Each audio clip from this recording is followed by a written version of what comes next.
नमस्कार, मैं हूं आपके साथ मयंक। आज 10 अप्रैल है और इस सीज फायर की धज्जियां उड़ चुकी हैं और ऐसा हालात ये है कि 4 देशों में भयंकर हमले हो रहे हैं और इस बीच एक बड़ी खबर आई है ईरान से। देखिए, मैं आपको बताऊंगा कि कहां कहां हमले हुए, पिछले 12 घंटों का हर अपडेट आप तक पहुंचाऊंगा।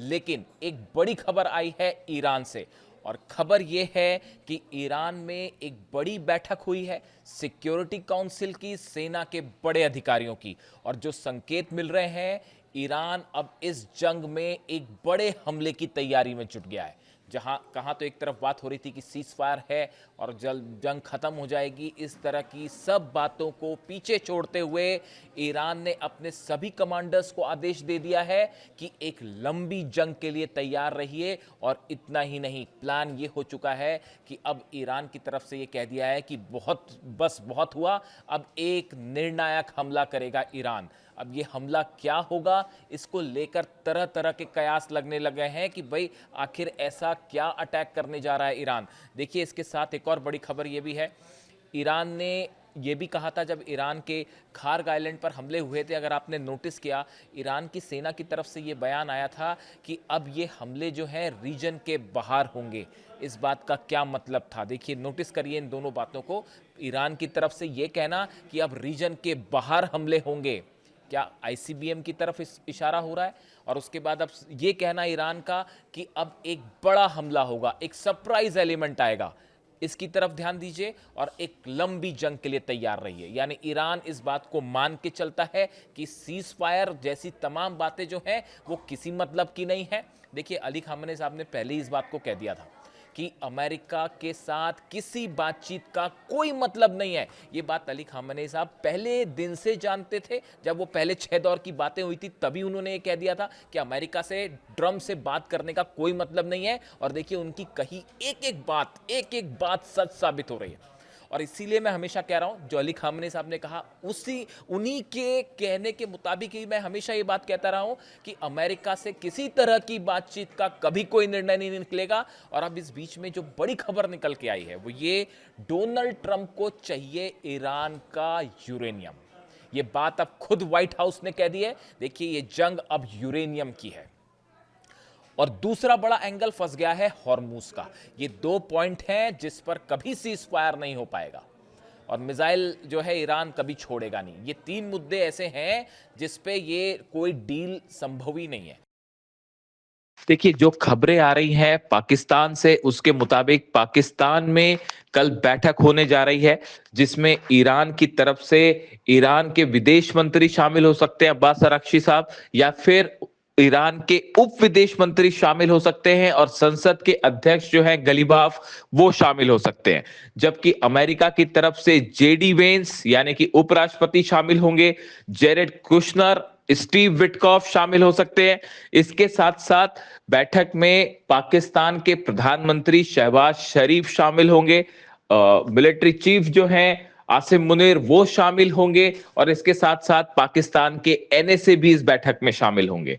इसके अलावा पाकिस्तान के विदेश मंत्री इशाक डार भी इस बैठक में शामिल होंगे और ये आमने सामने की बैठक है। देखिए, गौर करने वाली बात यह है कि इसमें ईरान का डेलीगेशन साथ होगा, अमेरिका का डेलीगेशन होगा और साथ में पाकिस्तान के कई बड़े नेता, प्रधानमंत्री खुद इसमें शामिल होने वाले हैं, ये खबर आ रही है। इसके अलावा देखिए, आखिर ईरान इस बातचीत के लिए, ईरान को तैयार करने के लिए अमेरिका की तरफ से ये कहा गया कि हम लेबनान से अलग से बात करेंगे। ईरान ने ये शर्त रख दी थी कि जब तक लेबनान में हमले नहीं रुकेंगे, लेबनान को भी सीज फायर का हिस्सा नहीं बनाया जाएगा, तब तक हम कोई बात नहीं करेंगे।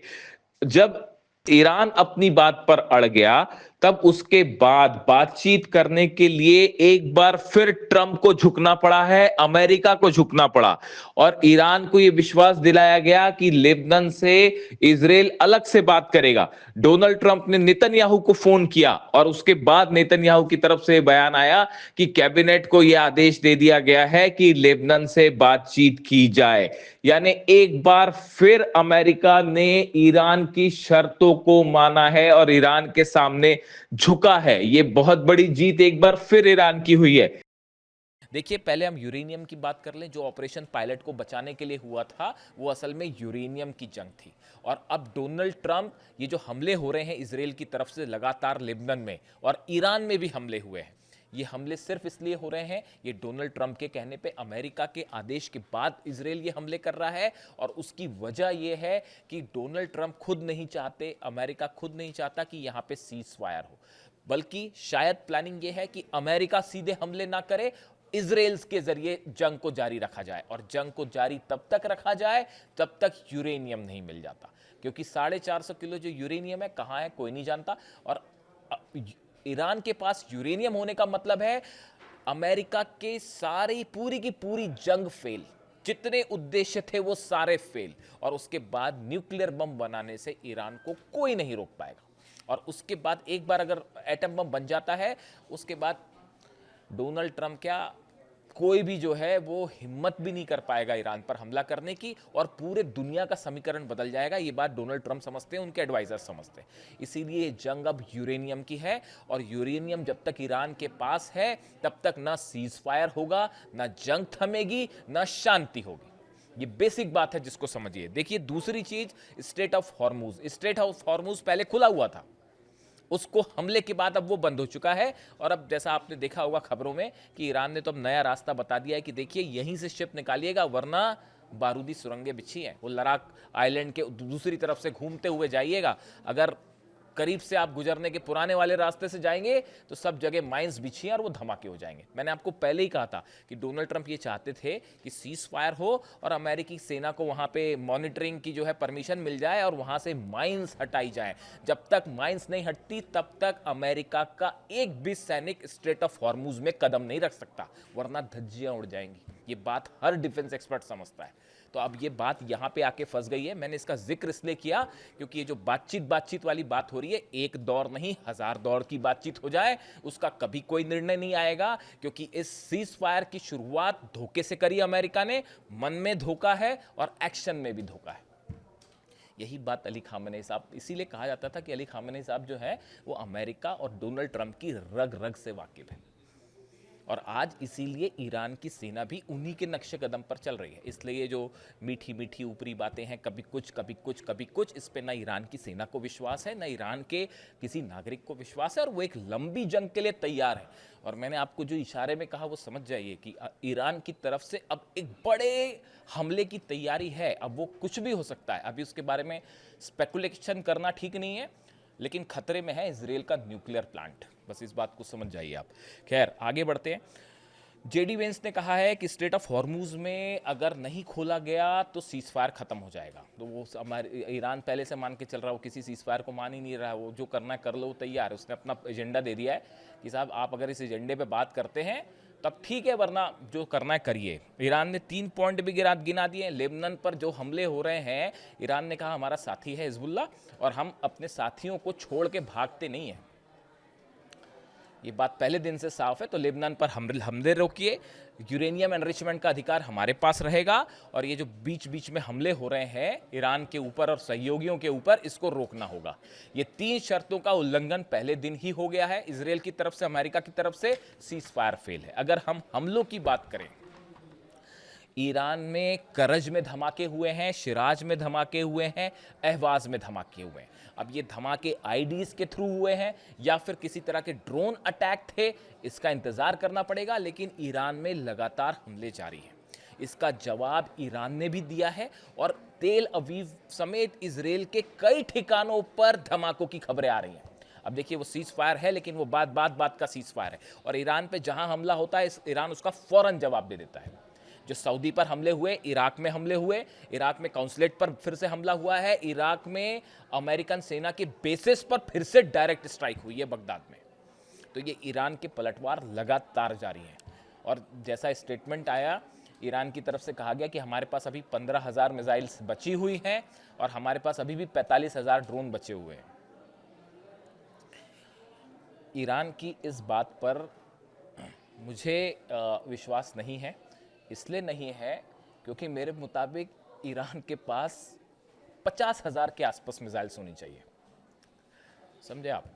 तो भले ईरान ये कह रहा है कि हमारे पास 15,000 मिसाइल हैं, लेकिन मेरा एनालिसिस ये कहता है जंग में हर चीज़ बताई नहीं जाती। तो अगर कुछ लोग ये सोचते हैं, ये जो स्ट्रैटेजी चल रही थी डोनाल्ड ट्रंप की कि इनकी मिसाइल ख़त्म होने दी जाए, इनके ड्रोन ख़त्म होने दी जाए तो ये हमला नहीं कर पाए और जंग जीत जाएंगे, भूल जाइए। कम से कम 2 साल तक की जंग लड़ने को ईरान तैयार है। और जो एक्सपर्ट्स का कहना है, जब बयान आया ईरान का कि हमारे पास अभी भी 15,000 मिसाइल्स हैं, तो ये एक प्रकार से अब आप क्या कहा जाए समझ जाइए। मेरा एनालिसिस कहता है कि कम से कम 50,000 मिसाइल्स हैं ईरान के पास और 2 साल की जंग को तैयार है और बड़े लेवल पर प्रोडक्शन लगातार चल रहा है। चीन से जहाज़ पहुंच रहे हैं बारूद से लदे हुए, जो मिसाइल्स बनाते हैं। इसके अलावा देखिए कई ठिकानों पे इजराइल पर हमले हुए हैं, लगातार मिसाइल्स बरस रही हैं। अब ऐसे में सवाल ये है कि क्या किसी तरह की बातचीत का नतीजा निकल पाएगा? उम्मीद बेहद कम है।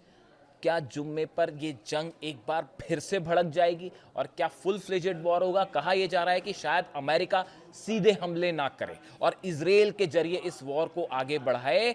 इस तरह की एक प्लानिंग देखी जा रही है और ये माना जा रहा है कि अमेरिका शायद अपने आप को कुछ टाइम देना चाह रहा था, क्योंकि सारे बेसेस तबाह हैं, शिप्स जो हैं उनको बड़ा नुकसान हुआ है। ऐसे हालात में स्ट्रेटजी कोई नहीं थी। अब मंथन चल रहा है बड़ा पेंटागन में कि कैसे जो है ईरान पर फिर से एक्शन किया जाए। कुछ टाइम चाहिए था, शायद इसीलिए डोनाल्ड ट्रंप ने सीज फायर किया। लेकिन डोनाल्ड ट्रंप के जो बयान बता रहे हैं, व्हाइट हाउस से जो बयान आ रहे हैं, सेना का जो मूवमेंट हो रहा है, डोनाल्ड ट्रंप ने साफ कह दिया कि हमारी सेना वहीं की वहीं मौजूद है। नेतन्याहू लगातार कह रहे हैं कि मिशन अधूरा है। सारे संकेत ये बता रहे हैं कि ये जंग नहीं रुकेगी और सिर्फ जंग के जरिए ही इस पूरे मुद्दे का समाधान हो सकता है और पूरा अरब एक बार फिर झुलसेगा। जो भी अपडेट होगा आप तक पहुंचाऊंगा। वीडियो कैसा लगा कमेंट करके बताइए। Thank you so much.